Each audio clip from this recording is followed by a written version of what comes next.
எதிர் வருகின்ற குரு பெயர்ச்சி பலன்கள் உங்களுடைய ஜென்ம ராசிக்கு எவ்வாறு அமைய இருக்கின்றது, கோச்சாரத்தின்படி பார்த்துக்கிட்டிங்கன்னா உங்களுக்கு எங்கெல்லாம் நல்லது நடக்குங்க. நம்ம என்ன பார்க்க போகிறோம்னா, எங்கெல்லாம் நல்லது நடக்கும், எங்கெல்லாம் நீங்கள் கொஞ்சம் கவனமாக இருக்கணும், கவனமாக இருக்கணுங்கிற இடங்களில் என்ன செய்து நீங்கள் கொஞ்சம் தற்காத்து கொள்ளலாம் இப்படிங்கிறத நம்ம பார்க்க போகிறோம். சரிங்களா? முதல்ல இந்த குரு பெயர்ச்சி எப்பொழுது நடக்கின்றது அப்படின்னு கேட்டிங்கன்னா, வருகின்ற மே மாதம் 2024ஆம் ஆண்டு மே மாதம் 1ஆம் தேதி அன்று தற்பொழுது எங்கே இருக்கார்? மேச ராசியில் குரு இருக்காருங்க. அவர் பெயர்ச்சி ஆகி ரிஷபராசிக்குள்ளே நகர்றாருங்க. ரிஷபராசிக்குள்ளே போயிட்டு இப்போ 12 ராசி நேயர்களுக்கும் பலாபலன்களை அவர் வழங்க போகின்றார். உங்களுடைய ராசிக்கு, ஏன்னா குரு வந்து ஒரு முழுமுதற் சுபக்கிரகம்ங்க. பொதுவாகவே குரு பெயர்ச்சி நடக்கின்ற பொழுது நன்மைகளின் அளவு சற்று அதிகமாக இருக்கும். உங்களுக்கு இந்த குரு பெயர்ச்சி எங்கெல்லாம் நன்மைகளை கொடுக்க இருக்கின்றது அப்படிங்கிறத நம்ம விரிவாக பார்க்கலாம். எங்கெல்லாம் நன்மைகள், எங்கு கவனமாக இருக்கணும், என்ன பரிகாரம், இதை தான் நம்ம பார்க்க போகிறோம். உங்களுடைய ராசிக்கு 2024ஆம் ஆண்டு குரு பெயர்ச்சி என்ன பலன்களை வழங்க இருக்கின்றது வாருங்கள் பார்க்கலாம். கும்பம், கும்பராசி நேயர்களே, கும்பத்தை பொறுத்த மட்டிலும் அவிட்ட நட்சத்திரம் 3, 4, சதயம் முழு நட்சத்திரம், பூரட்டாதி நட்சத்திரத்தினுடைய முதல் 3 பாதம், இந்த நட்சத்திரங்களில் பிறந்தவர்கள் எல்லாம் அந்த கும்பராசிக்குள்ளே அடக்கம்ங்க. பொதுவாகவே கும்பராசிக்காரங்க கொஞ்சம் நிதானமான ஆட்கள், எதையும் சிந்தித்து செயல்படுவாங்க. இவங்ககிட்ட இருந்து விஷயத்தை வாங்குறதே கொஞ்சம் சிரமம். அப்படியே ரொம்ப அமைதி, சாஃப்ட் இன் நேச்சர், கொஞ்சம் குழப்பம் அதிகம் ஏற்படுகின்ற ஒரு ஜாதகர். ஆனால் இறையருள் மிக்கவர்கள், உள்ளுணர்வு மிக்கவர்கள். இவங்களுக்கெல்லாம் தோணும், ஆனால் நடந்துடும் அது. சரிங்களா? அந்த மாதிரியான ஒரு ராசியில் பிறந்தவங்க இந்த கும்பராசிக்காரங்க. இப்பேற்பட்ட கும்பராசி நேயர்களுக்கு இந்த குருவின் பெயர்வின் மூலமாக 3ஆம் இடத்தில் இருந்த குரு பகவான் தற்பொழுது நகர்ந்து 4ஆம் இடத்திற்கு செல்கிறார், ரிஷப வீட்டுக்கு. இந்த குருவின் நகர்வு 4ஆம் இடத்திற்கு செல்வதன் மூலமாக என்ன மாதிரியான நற்பலன்களை இவர்கள் அடைகின்றார்கள் அப்படிங்கிறத நம்ம பார்க்க போகிறோம். அதுக்கு முன்பாக என்ன 7.5 சனியில் ஜென்மத்தில் சனி இருக்கார், 2, 8 ராகு கேது இருக்காங்க. இதை தாண்டி பெரிய அளவு நன்மையை குருவினால் கொடுக்க முடியாது. அதை முன்கூட்டியே சொல்லிடுறேன். நீங்கள் நெகட்டிவாக சொல்கிறீங்க அப்படி இப்படின்னு எதிர்மறையாக கைட் பண்ண வேண்டாம். எங்கெங்கெல்லாம் நீங்கள் நன்மைகள் நடக்கும், எங்கெங்கெல்லாம் கவனமாக இருக்கணும், அதை அடிக்கோடிட்டுனா அந்த இடங்களில் கொஞ்சம் கவனித்து செயல்பட்டுக்கிறது உங்களுக்கு ஏற்றத்தை கொடுக்கும். சரிங்களா?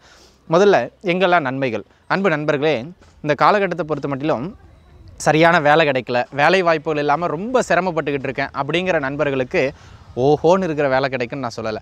ஆனால் ஏதேனும் ஒரு வருமானத்தை ஓட்டுறதுக்கான ஒரு வேலை கிடச்சிரும். சரிங்களா? குடும்பத்தை ஓட்டுறதுக்கான ஒரு பிடிமானமான வேலை கிடச்சிரும். அந்த வகையில் சின்ன சின்ன வேலை வாய்ப்புகளை ஏற்படுத்தி கொடுக்கக்கூடிய ஒரு நல்ல காலகட்டமாக இது அமைகின்றது. ஆக வேலை கிடைக்கும், பயன்படுத்திக்கிடுங்க. வெளிநாடு வாய்ப்பு, யாரெல்லாம் வெளியூர் போகணும், வெளிமாநிலம் போகணும்னு வெளியிடத்திற்காக முயற்சித்து கொண்டிருந்தீர்களோ அவர்களுக்கு அந்த வெளியிட வாய்ப்புகள் கிடைக்கும், வெளிநாட்டு வாய்ப்புகள் கிடைக்கும். அதை நீங்கள் தாராளமாக முயற்சித்து எடுத்துக்கிடலாம். ஆக வேலை கிடைக்கும், வெளிநாடு வாய்ப்புகள் கிடைக்கும், தாராளமாக நீங்கள் எடுத்துக்கிறதுக்கு இது உங்களுக்கு மிக மிக சிறப்பான காலகட்டம். இந்த மந்திர உபாசனைகள் பெறுவது, ஆன்மீக பயணங்கள் செய்வது, ஆன்மீகம் சார்ந்த அத்துணை அமைப்புகளுக்கும் இது சிறப்பான காலகட்டம். தாராளமாக நீங்கள் முயற்சிப்பது இந்த காலகட்டத்தில் மேன்மை அப்படிங்கிறத நீங்கள் மனசில் வச்சுக்கிடலாம். அதேபோல் வண்டி வாகனம் வாங்குவதற்கு இந்த காலகட்டம் சிறந்த காலகட்டம். வீடு கட்டுறதுக்கு இந்த காலகட்டம் சிறந்த காலகட்டம். என்ன பழைய பெண்டிங்கான ஒர்க்லாம் ஏதாவது பார்க்குறதுக்கு, அதாவது வீடு பாதியில் நின்று போயிருக்கும், இந்த நீண்ட நாட்கள் முன்னாக கட்டி அது பாதியிலே விட்டுருப்பாங்க, அதை மாதிரி எடுத்து பண்ணுறதுக்கு, இல்லை வீட்டை ரீஒர்க் பண்ணுறதுக்கு, ரெனோவேட்டிங் பண்ணுறதுக்கு, இதற்கெல்லாம் இந்த காலகட்டம் மிக மிக சிறப்பானது, ஒரு நல்ல காலகட்டமாக அமையப்பெறுகின்றது அப்படிங்கிறத மனசில் வச்சுக்கிடுங்க. அதேபோல் இல்லத்தரசிகளை பொறுத்த மட்டிலும் பார்த்திங்கன்னா, இந்த கோல்டு வாங்குறது, வீட்டுக்கு தேவையான கொஞ்சம் முக்கியமான பொருட்கள், ஒரு டிவி, வாஷிங் மிஷின், ஃப்ரிட்ஜ், அந்த மாதிரி முக்கிய பொருட்களை, ஃபர்னிச்சர்ஸை இவங்க வந்து வாங்குறதுக்கு இந்த காலகட்டம், பர்ச்சேஸ் பண்ணுறதுக்கு மிக மிக சிறப்பான காலகட்டம். படிப்பில் இருந்து வந்த மந்தத்தன்மைகள் ஓரளவு அப்படி ஓரளவு தான் குறைகின்ற காலகட்டம். சரிங்களா?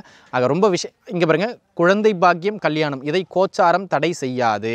அதனால் குழந்தை பாக்கியமும் கல்யாணமும் இயல்பாக உங்களுடைய ஜாதகப்படி 2-11 சம்மந்தப்பட்ட தசைகள், 7ஆம் இடம் சம்மந்தப்பட்ட தசைகள் நடக்குது அப்படின்னு சொன்னால் இயல்பாக நடந்துடும். இந்த கோச்சாரத்தினால தடையாகாது, கவலைப்பட வேண்டாம். சரிங்களா? ஆக அன்பு நண்பர்களே, இந்த குருவின் பெயர்வு என்னால் பெருசாக அப்படி நல்லா இருப்பீங்க, இப்படி நல்லா இருப்பீங்கன்னு சொல்ல முடியுங்க. முக்கியமான விஷயம், வேலை கிடைக்கும்.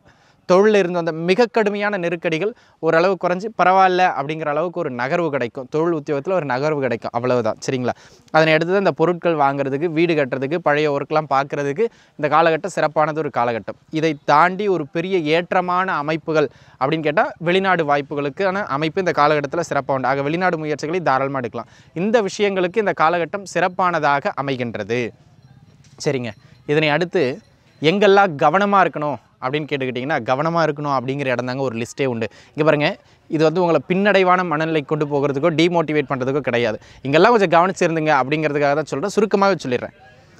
ஜென்மத்தில் சனி, 2, 8 ராகு கேதுக்கள், 4ஆம் இடம் குருவின் இடம், இது எதுவுமே சாதகமான இடம் கிடையாது, ஓப்பனாக சொல்லணும். அந்த வகையில் தொழில் ரீதியாக எதுவும் பெரிய அளவில் அகலக்கால் வைக்கக்கூடாது முதல் விஷயம். ஆக தொழில் அமைப்புகளில் கொஞ்சம் நிதானித்து இருந்துக்கிறது மிக மிக அவசியம். பெருசாக முதலீடுகள் போடுறது, பெருசாக அகலக்கால் வைக்கிறது, பிரான்ச் ஓப்பன் பண்ணுறது, நிறைய ஆட்கள் சேர்க்குறது, இதை குறைச்சிக்கிடணும். இரண்டாவதாக பார்த்துக்கிட்டிங்க அப்படின்னு சொன்னால் பொருளாதார ரீதியாக மிகப்பெரிய அகலக்கால்கள் கொடுக்கல் வாங்கல் செய்கிறது, அல்லது பொருளாதார ரீதியாக பார்த்துக்கிட்டிங்க அப்படின்னு சொன்னால் 1 லட்ச ரூபா கொடுத்தா 10 லட்ச ரூபா தராங்கன்னு சொல்லி இன்வெஸ்ட்மெண்ட்ஸ் பண்ணுறது, இந்த மாதிரியான தொழில் சார்ந்த பொருளாதாரம் சார்ந்த மிகப்பெரிய முன்னெடுக்கின்ற அகலக்கால் வைக்கிறது மிக தவறு. இதை பார்த்துக்கிடுங்க. ரெண்டாவது, கணவன் மனைவி உறவில் அப்பப்போ கொஞ்சம் சண்டை சச்சரவுகளை ஏற்படுத்திக்கிட்டே இருக்கும். குடும்பத்துக்குள்ளாக கொஞ்சம் நிம்மதி இல்லாத சூழல்களை ஏற்படுத்தி கொண்டே இருக்கும். ஆக கணவன் மனைவி அமைப்புகளிலும் குடும்ப அமைப்புகளிலும் சற்று நிதானித்து செல்ல வேண்டியது மிக அவசியமான ஒன்று அப்படிங்கிறது தெள்ள தெளிவாக கும்பராசியில் பிறந்த நண்பர்கள் புரிந்து கொள்ள வேண்டியது அவசியமான ஒன்று. சரிங்களா? அதனை அடுத்ததாக பார்த்துக்கிட்டிங்கன்னா அவசரப்பட்டு யாருக்கும் வாக்கு கொடுக்கறது, பணம் கொடுக்கல் வாங்கல் பண்ணுறது, இதெல்லாம் பண்ணாதீங்க. ஆரோக்கியம் அப்பப்போ தொந்தரவாகிட்டே இருக்கும். படிப்புலேயும் கொஞ்சம் நிதானமாக இருக்கணும். அதாவது சுருக்கமாக நான் என்ன சொல்கிறேன்னா, குருவால் பெரிய தீமைகள் கிடையாது, ஆனால் குருவால் இப்போ எந்த நன்மையும் உங்களுக்கு கொடுக்க முடியாது. அந்த மாதிரியான அமைப்புகள் இருக்குது. அதே போல் ஏற்கனவே சனியினுடைய அமர்வும் ராகு கேதுகளினுடைய அமர்வும் உங்களுக்கு எதிர்மறையான அமைப்புகள் இருக்குது. ஆக அந்த எதிர்மறை பலன்கள் கொஞ்சம் மேலோங்கின நிலையில் இருக்குங்க.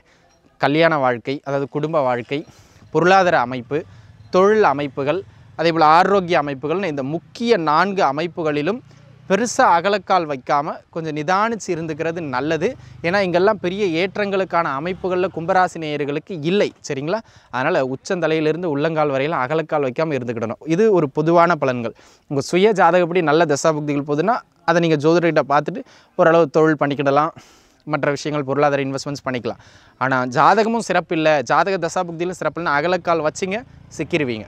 ஆக அன்பு நண்பர்களே, கொஞ்சம் நிதானித்த செயல்பாடுகள் மிக மிக அவசியமானது அப்படிங்கிறத புரிஞ்சுக்கிடுங்க. இந்த காலகட்டத்தில் பரிகாரம் அப்படின்னு கேட்டிங்கன்னா, இப்போ நான் எதிரையுமே அகலக்கால் வைக்காமல் தொழில், பொருளாதாரம், குடும்ப வாழ்க்கை அப்படின்னு அவசரப்பட்ட செயல்கள் எதுவும் செய்யாமல் இருப்பது தலை சிறந்த பரிகாரம். இது முதல் விஷயம். ரெண்டாவது, உங்களுடைய குலதெய்வ வழிபாடை இருக பிடிச்சிங்க, அது மிக மிக நல்ல ஒரு பரிகாரம். சரிங்களா? ரெண்டும் பின்பற்றுங்க. வெளிப்படையாக சொல்லணும்னா நண்பர்களே, நீங்கள் நிறைய பேர் இங்கே என்ன எதிர்மறையை இப்படி டிமோட்டிவேட் பண்ணுறீங்க அப்படிலாம் கமெண்ட் போடுவீங்க, எனக்கு தெரியும். இருந்தாலும் கோச்சாரம் இப்படி தான் இருக்குது, நீங்கள் மறுத்தாலும் அப்படி தான் இருக்குது. அப்போது நீங்கள் ஆசைப்படுவீங்கிறதுக்காக நான் நற்பலன்களை அள்ளி சொல்லிட முடியாது. அதனால் அன்பு நண்பர்களே, இந்த காலகட்டம் நிதானித்து செயல்பட வேண்டியது மிக மிக மிக அவசியமான ஒன்று. நிதான செயல்பாடும் சிந்தித்து செயல்படுகின்ற தன்மையும் தலை சிறந்த பரிகாரமாக அமையும். நன்றாகவே இருப்பீர்கள். வாழ்த்துக்கள். நன்றி.